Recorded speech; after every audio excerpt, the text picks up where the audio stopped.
Welcome to Penrose Learning, where we make understanding easy. In this video, I will explain how to replace a Toyota Camry door handle.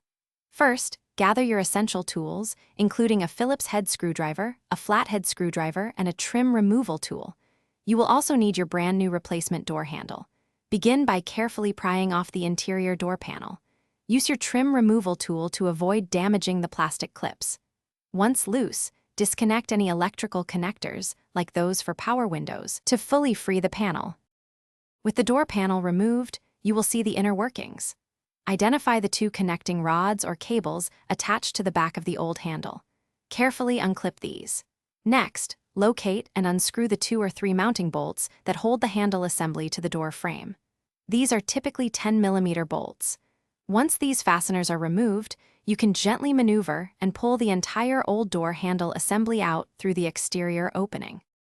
Now, take your brand new door handle and carefully slide it into the exterior opening of the door.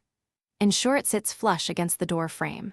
Reinsert and tighten the 2 or 3 mounting bolts that secure the handle in place. Typically, these are 10mm bolts. Finally, reattach the 2 connecting rods or cables to their corresponding points on the new handle. Make sure they are securely clipped to ensure proper operation. With the new handle firmly in place, it is time to reassemble the door. First, reconnect all electrical connectors to the interior door panel, ensuring each one clicks securely. Carefully align the door panel with the door frame, making sure all clips line up. Gently push the panel into place. Before fully securing it, test the new door handle from both the inside and outside to confirm it operates smoothly. Then, replace any screws or trim pieces. Thanks for watching. If this was helpful, leave a like and consider subscribing. See you next time.